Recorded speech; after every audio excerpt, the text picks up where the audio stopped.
தமிழக 100 நாள் ஆட்சியில் வந்து சட்டம் ஒழுங்கு போதை பழக்கம்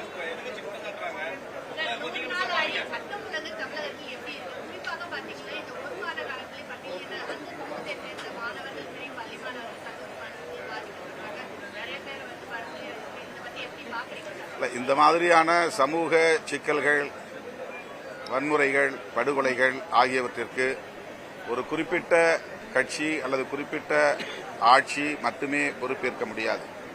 நம் ஒவ்வொருவருக்கும் அதிலே பொறுப்பு இருக்கிறது. அதனை கட்டுப்படுத்துவதற்கு சமூக ஆர்வலர்களுக்கும் பொறுப்பு இருக்கிறது.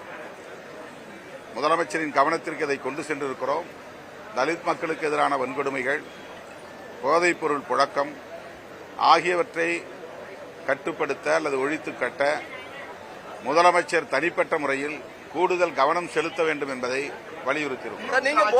எந்த விஷயத்தை வச்சு சட்டம் ஒழுங்கு சரியில்லை, போதை பழக்கம் அதிகமா இருக்கு ஒரு பிரச்சாரத்தை போனாங்க. இன்னும் அதே தான் நீதிக்கு சொல்லிட்டு சொல்லிட்டு இது எப்படி பார்த்துருக்கீங்க இந்த வேறுபாடு? இன்னும் ஒரு கேள்வி, விசிகாவின் அரங்கமறுப்போம் அத்துமீறுவோம் என்ற அந்த ஆக்ரோஷமான குரல் இன்று காவேக ஆட்சி வந்த பிறகு குறைந்திருக்கிறதோ என்று பலதரப்பு மக்கள் சொல்கின்றனர். திருமாவின் குரல் எப்படி இருக்கும்? நாங்களாகத்தான் இருக்கிறோம். எங்கள் வீரியம் எங்கேயும் நீர்த்து போகவில்லை. திட்டமிட்டு சிலர் அப்படி எங்களுக்கு எதிராக ஒரு உளவியல் சிக்கலை உருவாக்குவதற்காக பரப்புகிறார்கள். இது வெறும் அவதூறு, அவ்வளவுதானே தவிர எந்த இடத்தில் எப்படி எங்கள் குரலை உயர்த்த வேண்டுமோ அப்படி நாங்கள் உயர்த்தி கொண்டுதான் இருக்கிறோம். மக்களின் பார்வையில் இருந்துதான் எங்கள் நிலைப்பாடுகளை எடுக்கிறோம், எங்கள் செயல் திட்டங்களை வரையறுக்கிறோம். தனிப்பட்ட முறையில் எங்களின் நலன்களில் இருந்து, கட்சியின் நலன்களில் இருந்து நாங்கள் எந்த முடிவையும் எடுப்பதில்லை. எனவே உரிய நேரத்தில் உரிய பிரச்சனைகளில் நாங்கள் உரிய குரலை தொடர்ந்து எழுப்பி வருகிறோம்.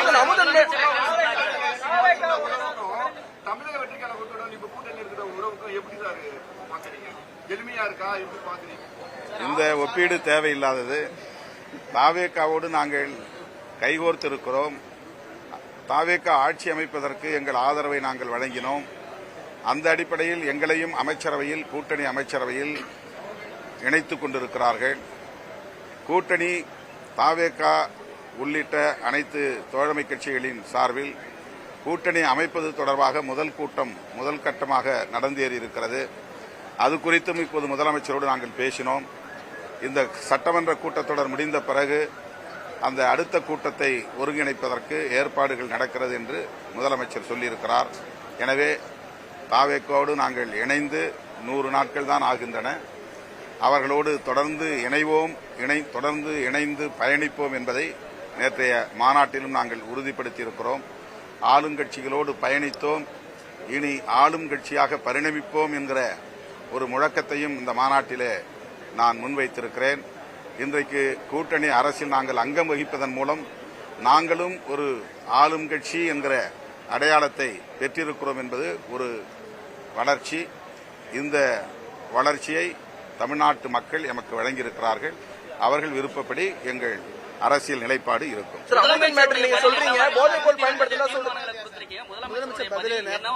தீர்மானங்களை பற்றி அவர் என்ன பதில் சொல்ல முடியும்? மற்ற விஷயங்கள்லாம் கவனிச்சுட்டாரு, நோட் போட்டு வச்சுக்கிட்டாரு. குறிப்பா மேகமலை பிரச்சனை, அமுதன் பிரச்சனை, அதுதான் நாங்கள் வச்ச டிமாண்ட். மற்றதெல்லாம் நாங்கள் அரசியல் ரீதியான சில கருத்து பகிர்வுகள் தான்.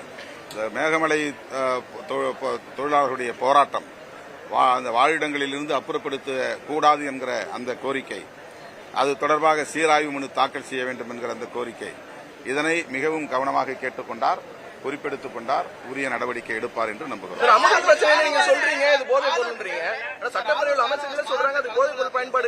அதுதான் நாங்கள் சுட்டிக்காட்டணும். இந்த மாதிரி அது வெறும் கேங் பிரச்சனைங்கிற மாதிரி, கேங்ஸ்டர் பிரச்சனைங்கிற மாதிரி சொல்றாங்க. அது மட்டும் ஒரு கருத்தா நிலைப்பாடாக எடுத்துக்கொள்ளக்கூடாது.